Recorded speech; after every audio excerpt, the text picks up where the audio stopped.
आज हम बात करेंगे जॉन टेलर इफेक्ट के बारे में या जॉन टेलर डिस्टॉर्शन के बारे में। ये होता क्या है, कोऑर्डिनेशन कंपाउंड का टॉपिक है।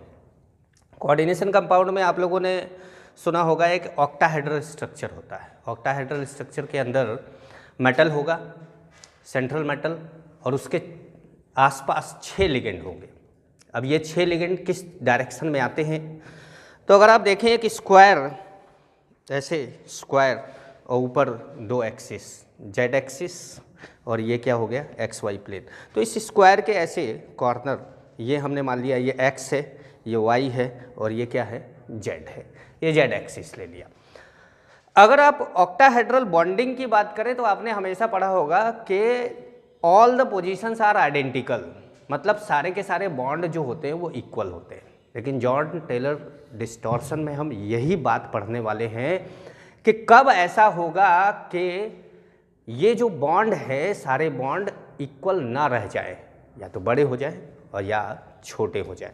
तो मैं आपको दिखाता हूँ। देखिए, अगर हमारे पास एक स्ट्रक्चर हमने लिया, हमने ले लिया एम, ले लिया एम, हमारे लिए क्या है सेंट्रल एटम है या मेटल बोल सकते हैं, और यहाँ पर हमने लिगेंड ले लिया L L L L L L L ligand को डिनोट कर रहा है। फिलहाल अगर ये सारे बॉन्ड सेम हैं तो ये रेगुलर स्ट्रक्चर है। लेकिन अगर ये सारे बॉन्ड सेम नहीं है तो स्ट्रक्चर को इर्रेगुलर बोला जाता है। ये बात हम लोगों ने बॉन्डिंग में जाना है कि रेगुलर क्या होगा और इर्रेगुलर क्या होगा। अब यहाँ अगर मान लीजिए कि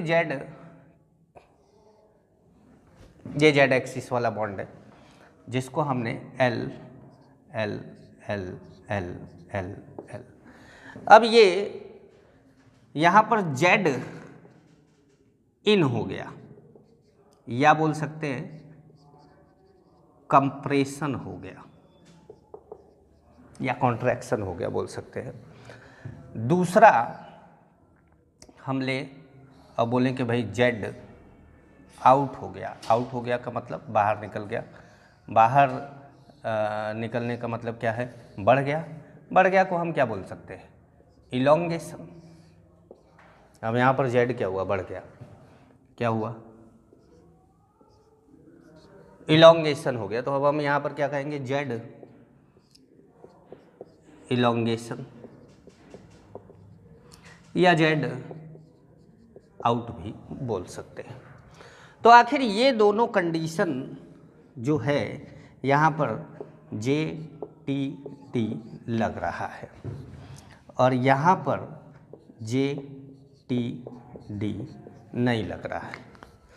कहने का मतलब है कि यहाँ डिस्टॉर्शन है, यहाँ पर कुछ चेंज हो रहा है, यहाँ पर चेंज नहीं हो रहा है। अब हमें यही पढ़ना है कि आखिर ये कब होता है, क्योंकि ये तो हम जानते हैं कि रेगुलर ऑक्टाहेड्रन होता है, पर ये कब होगा इसके बारे में हमें आइडिया लगाना होगा। तो हम जरा सा मिटाने के लिए दीजिए।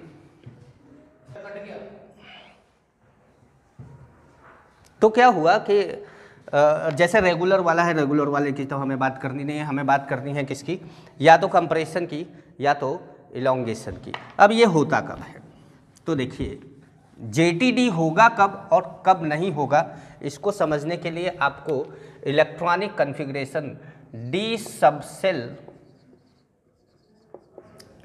कॉन्फ़िगरेशन को जानना जरूरी होगा। डी सबसेल कॉन्फ़िगरेशन 2 टाइप का हो सकता है, या तो होगा ये सिमेट्रिकल और या क्या होगा ये अनसिमेट्रिकल। अगर सिमेट्रिकल है तो जे टी डी, जे टी डी का मतलब आप लोग समझ रहे हैं ना, जे टी डी मैंने ऐसे शॉर्ट में ले लिया है इसको। तो जे टी डी यहाँ पर नहीं होगा क्योंकि ये क्या है सिमेट्रिकल है, और अनसिमेट्रिकल में जे टी डी होगा। ठीक है। अब अब हमारा प्राइमरी कंडीशन ये है कि भाई हमको सर कम से कम पहले ये तो बता दीजिए कि ये सिमेट्रिकल अनसिमेट्रिकल है क्या। आपने तो बता दिया कि इसमें जेटीडी होगा, इसमें जेटीडी नहीं होगा, लेकिन अब हमें ये पता चल जाए कि अनसिमेट्रिकल कब होता है, सिमेट्रिकल कब होता है, तो हम भी फटाफट बताने लगेंगे कि जेटीडी होगा कि नहीं होगा। तो चलिए इसको बताते हैं आपको कि अनसिमेट्रिकल और सिमेट्रिकल कन्फिग्रेशन क्या है। तो देखिए हमारे पास जब डी ऑर्बिटल होता है, डी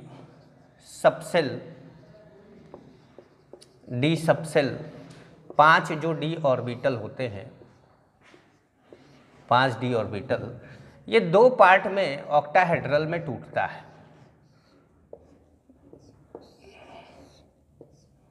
एक को बोलते हैं हम T2G और दूसरे को क्या बोलते हैं हम EG। एक को T2G बोलते हैं और दूसरे को EG कहते हैं। तो ये जो T2G वाला है ये कितना ऑर्बिटल है, 3, और EG वाला कितना ऑर्बिटल है, 2। अब देखिए अगर इसके अंदर अब सिमेट्रिकल कब होगा, सिमेट्रिकल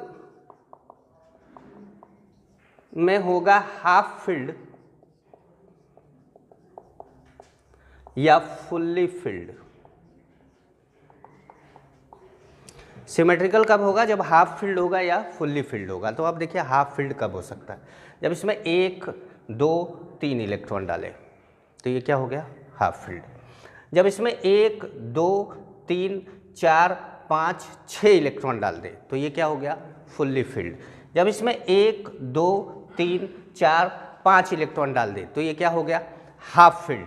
जब इसमें 1 2 3 4 5 6 7 8 मतलब ये फुल फील्ड और ये हाफ फील्ड, तो भी क्या हो गया, सिमेट्रिकल। जब 1 2 3 4 5 6 7 8 9 10 जब इसको भी फुलफिल कर दिया जाए, इसको भी फुलफिल कर दिया जाए तो भी क्या हो गया, सिमेट्रिकल।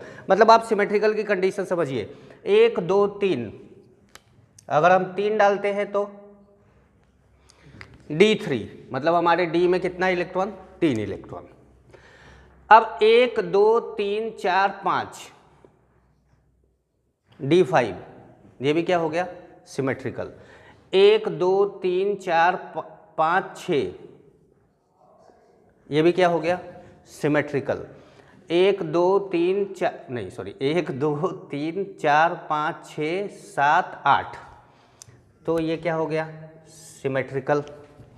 और 1 2 3 4 5 6 7 8 9 10 तो ये D10 क्या हो गया, सिमेट्रिकल। मतलब यहाँ पर JTD नहीं लगेगा, यहाँ पर JTD नहीं लगेगा। 3 में नहीं लगेगा, 5 में नहीं लगेगा, 6 में नहीं लगेगा, 8 में नहीं लगेगा, 10 में नहीं लगेगा। बचा क्या हमारे पास, 1 2 4 फिर 7 9 यहाँ पर JTD लगेगा और यहाँ JTD नहीं लगेगा। मतलब JTD नहीं लगेगा, लगेगा। अब ऐसा लगेगा नहीं लगेगा मतलब क्या, मैंने अभी थोड़ी देर पहले बताया था कि अगर बॉन्ड में इलोंगेशन हो जा रहा है या कंप्रेशन हो जा रहा है तो वहाँ इसका मतलब JTD लगा है।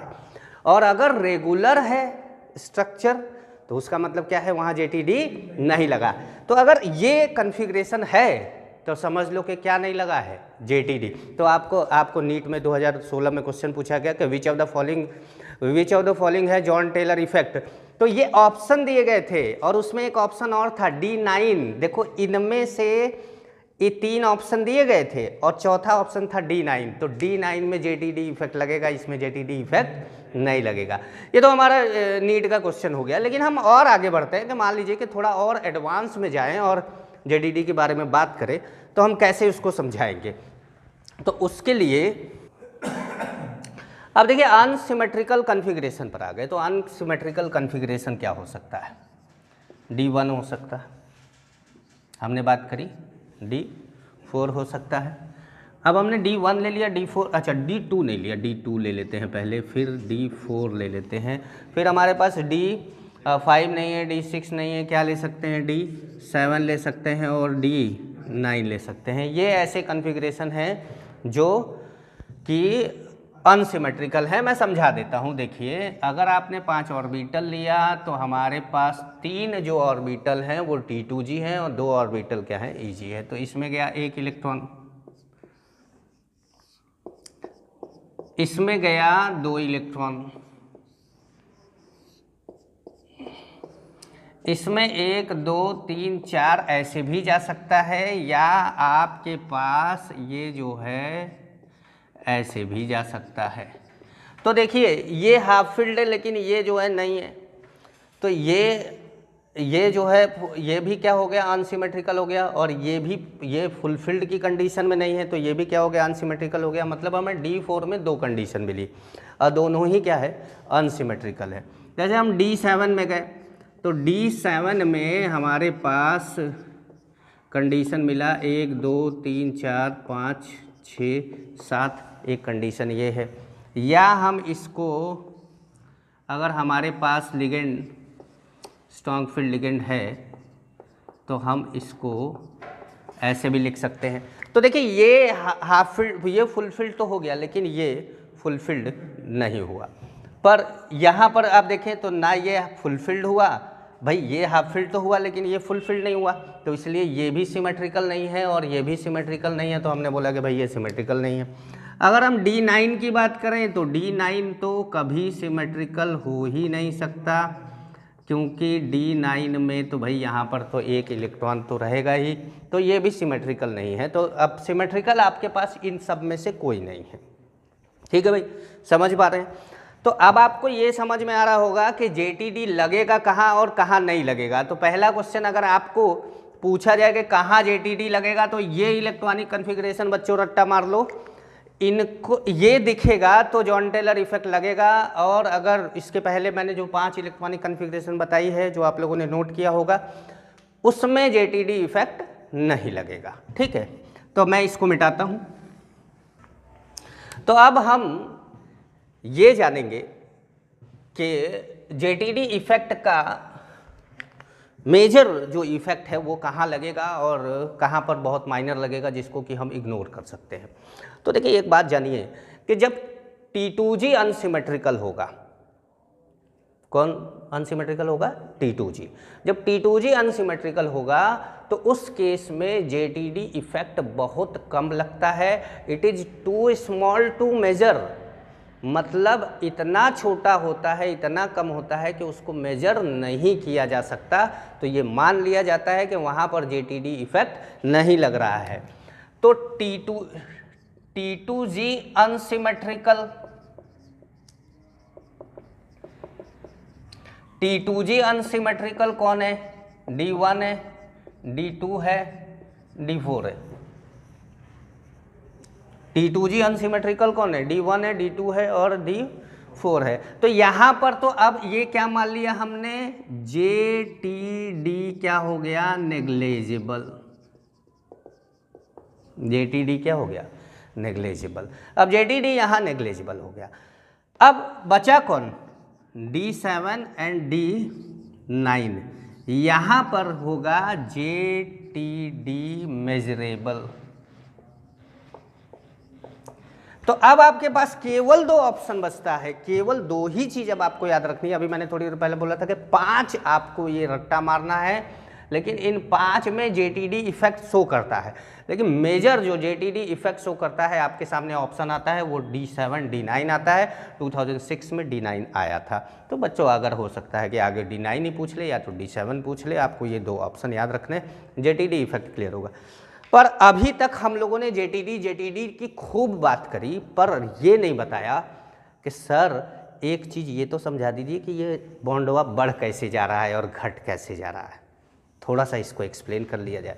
तो चलिए हम एक एग्जांपल लेते हैं, D9 का एग्जांपल लेते हैं। अब D9 का एग्जांपल हमने लिया और हमने एक इलेक्ट्रॉनिक कन्फिग्रेशन, हमारे पास 5 ऑर्बिटल हैं, हमने 5 ऑर्बिटल में इलेक्ट्रॉन भर दिया। अब ये 5 orbital due to crystal field splitting 2 part में टूट गए। क्रिस्टल फील्ड स्प्लिटिंग ये एक हाइपोथेटिकल स्ट्रक्चर है जिसमें पांचों ऑर्बिटल डीजनरेट हैं। यहाँ पर ये Eg में टूटेगा और T2g में टूटेगा। अभी मैंने थोड़ी देर पहले भी ये बात बोली थी कि T2g में टूटेगा और Eg में टूटेगा। अब आपके पास इलेक्ट्रॉन कितने, 1 2 3 4 5 6 7 8 9, ठीक है। अब ये तो है dxy dyz और dxz, और ये अब देखिए यहाँ पर एक गड़बड़ है, यहाँ पर तो तीनों थे तो किसी को भी नाम दे दिया, लेकिन एक में एक इलेक्ट्रॉन है और एक में दो इलेक्ट्रॉन है। तो ये dx स्क्वायर वाई स्क्वायर हो सकता है, ये dz स्क्वायर हो सकता है, या ये dz स्क्वायर हो सकता है, ये dx स्क्वायर वाई स्क्वायर हो सकता है। दो कंडीशन हो सकती है, समझ पा रहे हैं। तो हम पहली कंडीशन लेते हैं कि इसको dx स्क्वायर वाई स्क्वायर बना देते हैं और इसको dz स्क्वायर बना देते हैं। अगली कंडीशन में इसको बदल देंगे। यहाँ पर जो कॉन्फ़िगरेशन आती है वो कुछ ऐसे आती है। रीजन क्या है, रीजन बता देते हैं आपको। स्क्वायर प्लेनर स्ट्रक्चर है, 4 लिगेंड इधर से आ रहे हैं और 2 लिगेंड ऊपर से आ रहे हैं। तो जेड एक्सिस से तो 2 ही लिगेंड आ रहे हैं, लेकिन एक्स वाई प्लेन पे 4 लिगेंड आ रहे हैं। तो एक्स वाई प्लेन वाला जो स्ट्रक्चर है या जो भी मेटल का ऑर्बिटल है वो ज़्यादा रिपल्सन फील करेगा। जब वो ज़्यादा रिपल्सन फील करेगा तो एक्स वाई प्लेन में पाए जाने वाले जो ऑर्बिटल होंगे वो हायर एनर्जी पे चले जाएंगे। तो जहाँ एक्स वाई लिखा हो, एक्स वाई वो हायर एनर्जी पे रहेगा। तो ये है हायर एनर्जी पे dx स्क्वायर वाई स्क्वायर, ये है हायर एनर्जी पे dx वाई, फिर कौन है dz स्क्वायर, और फिर यहाँ पर कौन है dyz एंड dxz। ठीक है भाई। अब बात हुई कि dx square Y square dx Y dz square और dyz xz। बहुत ध्यान से सुनिएगा, बहुत ध्यान से, क्योंकि अब मैं समझाने वाला हूँ आपको कि यहाँ इलोंगेशन होगा कि कंप्रेशन होगा। चलिए ध्यान से सुनिएगा। 4 एक्सिस नीचे, मतलब x negative x, y negative y, z negative z, कुल 6 एक्सिस है। देखिए भाई हमारे पास 6 एक्सिस है, जैसे x है y है, तो x होगा तो नेगेटिव x होगा, y होगा तो नेगेटिव y होगा, और z होगा तो नेगेटिव z होगा। ठीक है। अब लिगेंड हर तरफ से सेंट्रल एटम की तरफ बढ़ रहे हैं। अपने पास लिगेंड है और हर तरफ से सेंट्रल एटम हमने ले लिया कि भैया ऐसे ले लिया, ऐसे ऐसे ऐसे ऐसे, और इसको ले लिया अगर हमने x तो ये हो गया नेगेटिव x, ये हो गया y तो ये हो गया नेगेटिव y, और ये हो गया z तो हो गया नेगेटिव z। ठीक है, एक्सिस y x z। ठीक है, अब ये बढ़ रहे हैं इसकी तरफ।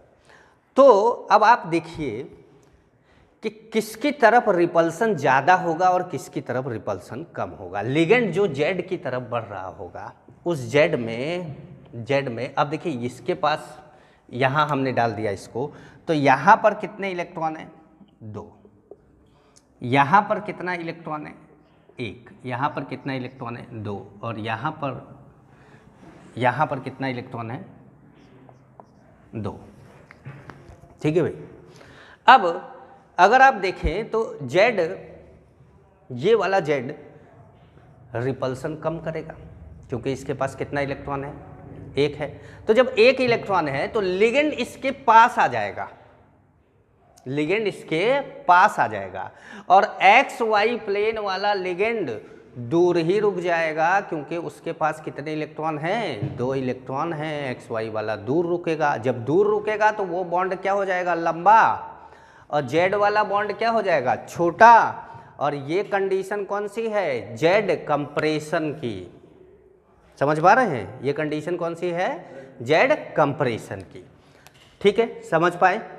अब अगर मान लीजिए कि हम ये बोले कि ये डी जेड स्क्वायर है और ये D X square Y square है, तो यहाँ हो गया 1 इलेक्ट्रॉन और यहाँ हो गया कितना, 2 इलेक्ट्रॉन।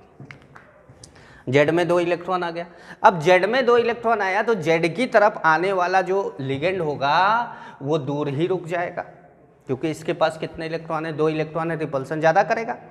तो जब 2 इलेक्ट्रॉन है दूर रुक जाएगा, तो दूर रुकने से उस बॉन्ड की लेंथ क्या होगी, बढ़ जाएगी। जब बॉन्ड की लेंथ बढ़ जाएगी तो उसको क्या बोलेंगे, इलॉन्गेशन। उसको क्या बोलेंगे, इलॉन्गेशन। और जब मैंने आपको बताया कि जब इसके अंदर 2 इलेक्ट्रॉन होगा तो एक्स वाई वाला बढ़ जाएगा, कंपैरेटिवली जेड वाला कम हो जाएगा, तो उसको क्या बोलेंगे हम, कंप्रेशन। समझ में आया? तो ये था हमारा जेटीडी इफेक्ट। और आप जेटीडी इफेक्ट पढ़िएगा, मेरे ख्याल से बहुत हाई फाई क्वेश्चन नहीं आते हैं बच्चों, ये तो केमिकल इंजीनियरिंग में पढ़ाया जाता है, लेकिन नीट ने एक बार क्वेश्चन पूछ लिया था, मुझे लगा कि जेई में भी पूछ सकता है, इसीलिए मैंने इस पर वीडियो बनाया है। और आप लोग मेरे चैनल को सब्सक्राइब करिए, लाइक करिए, शेयर करिए और अपने दोस्तों के साथ भी शेयर करिए, और जो भी बच्चे केमिस्ट्री पढ़ने वाले हैं वो उनको बताइए। और आप मुझे कमेंट बॉक्स में फीडबैक भी दे सकते हैं, आप कमेंट बॉक्स में फीडबैक भी दे सकते हैं कि